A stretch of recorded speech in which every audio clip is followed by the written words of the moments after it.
All right, guys, let me go over this ECART check, this first attempt with you all. There were 6 questions, and if you missed 2, you were already at a D+. So I think some of you got some lower grades on this one because there wasn't a lot of questions. But order of operations, remember we are checking, we are simplifying the expressions using this order. Grouping symbols, exponents go next, multiplication or division, whichever one comes first in the problem left to right, and then addition or subtraction, same thing, whichever one comes first left to right. So that's the order we're going to follow.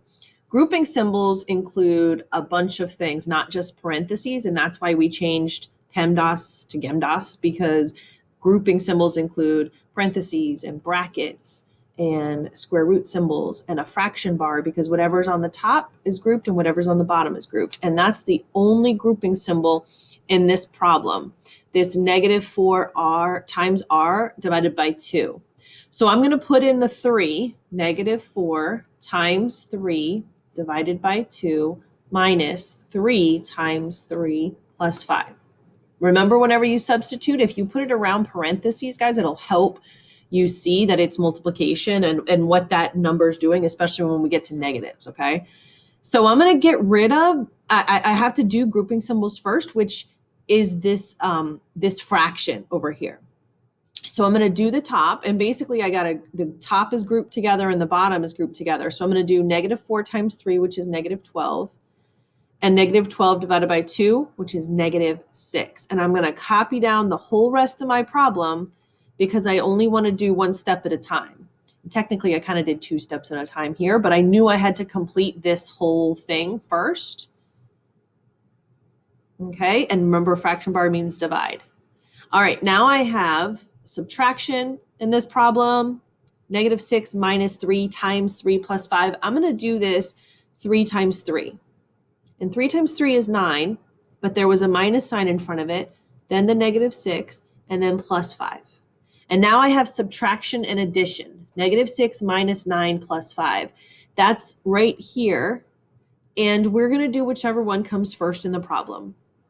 And subtraction does. So I'm going to do -6 minus 9 on my calculator, which is -15. And then -15 plus 5 is my last step. And -15 plus 5 is -10. C was the correct answer to this one. Check your work if you still have it. If not, and you followed along, that's helpful too, because this is a lot of steps in this problem, right? All right. Question 2, we are still following grouping symbols, exponents, multiplication or division, addition or subtraction. All right, so which expression simplifies to -12? So first, this parentheses means I have to do 4 minus 7 first. And 4 minus 7 is -3 on my calculator. And then I take that -3 and I multiply it by a -4. And oh man, -3 times -4 is 12. So it's not A. Now I'm going to go to B. I'm going to multiply first. A lot of you, I think, in this problem got this one wrong because you did 6 minus 10. But subtraction doesn't come before multiplication. I have to do 10 times 3 first, and that gives me 30. Then I'm going to do 6 minus 30 on my calculator, and that gives me -18, -24, and that is definitely not -12. All right, next one. I have to multiply first. A lot of you did 6 times 9 first on this one, or 6 plus 9. You have to do 9 times -2, and I got -18. And then there's a plus sign in front of that -18, and then it's 6. 6 plus -18, there is my winner. I'm going to make sure on the last one really quick, -8 minus 6 is -14.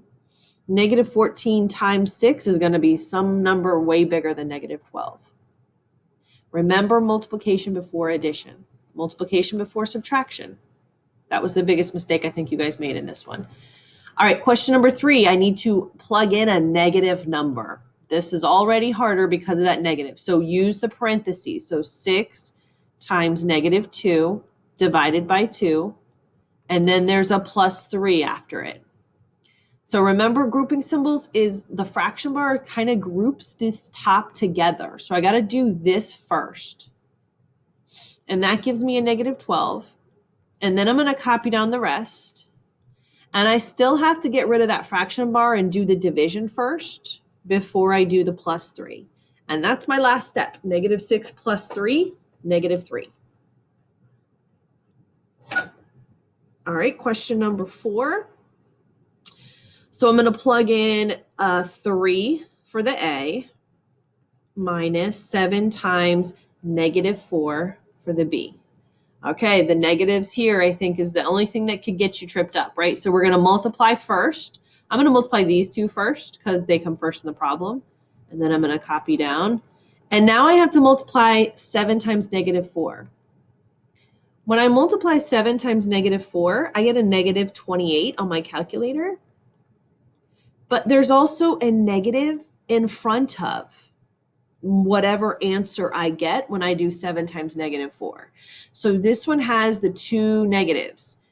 And 2 negatives is 15 minus a negative 28. When you do 15 minus negative 28 on your calculator, actually changes 15 plus positive 28 because 2 negatives equal positive. Like if you say, I don't not like you, that means I like you, right? A don't and a not like, 2 negatives really means that I like you. So this one should be 43. Yep, 43. Positive 43. And this one you had to enter your answer in, so hopefully you just put a 4 and a 3. All right, question 5. Okay, this one is a big problem. There's a 2 on the outside. I think a lot of you missed this one just because of that 2. I'm going to multiply the 2 by whatever I get on this inside part. So for every y, it's a negative 3 plus, I'm following this, 3 times 6 over y is negative 3 squared. Okay, this one has a lot of work to do. So I'm going to start on the top of the fraction inside. Actually, I guess I could do the exponents that are down here first. Negative 3 times negative 3 on your calculator, guys, is 9. It's a positive 9. So when I rewrite this, I'm going to have a positive 9 on the bottom. All right, now I got to figure out what's on the top. So I could do, well, I have to do 3 times 6 first because multiplication comes before addition. So I have 3 times 6 is 18, and then I have negative 3 plus 18. On your calculator, negative 3 plus 18 is 15. Okay, 15 over 9 times 2. So this is a really ugly problem if you forgot how to multiply fractions in elementary school. But really, if you just put this, guys, over a 1, then I've got 2 fractions to multiply. And multiplying fractions is actually the easiest. You just multiply the tops, and you put that answer in the top, and you multiply the bottoms, and you put that answer in the bottom. And, man, my answer's still not there. But there are 2 fractions. So what I first think is maybe I just need to simplify this. Okay, let me divide both of these by 3. So 30 divided by 3 is 10, and 9 divided by 3 is 3, and that is an answer. You could have also done 30 divided by 9 on your calculator, and that would give you 3.3 repeating. And then I would just see, well, that's not 3.3 repeating, so it can't be A. This would be negative 3.3 repeating on my calculator. And then if you did 10 divided by 3 on your calculator, that would also be 3.3 repeating. So you could just turn fractions to decimals when you guys aren't sure about like your answer not being there. But I think this 2 times the 15 over 9 probably messed you up the most. 15 divided by 9 is 1.6 repeating. So you can't turn 15 over 9 into a decimal, like 1.6 repeating, and then try to multiply that by 2, just because you can't put a repeating decimal into your calculator, right? We've talked about that a lot this year. Okay, last problem on this ECART check. First, we have to do exponents. So remember, this fraction is basically grouping this top part. So whatever I get as an answer, I'm going to divide that by the negative 3 that's in the bottom. All right, but I'm going to do exponents first. So I'm going to do 3 times 3, which is 9. and that gets multiplied by the 6, and then there's also a minus sign, and then there's a -9 there. So now I have -9 minus 9 times 6. So I'm going to multiply. 9 times 6 is 54, and I'm going to copy down the rest. And now I only have one step left, -9 minus 54, which on my calculator will give me -63. Let me make sure. -9 minus 54. Yep, -63. And then -63 divided by a -3 is a positive 21. All right, guys, I hope that helped. I hope you remembered what you did wrong, maybe. That's why it helps to keep your workspace on some of these so you can compare your steps with mine. Or hopefully you walked through them now and kind of figured out where your mistakes were too. All right, guys, let me know if you have any questions. Good luck on your retake.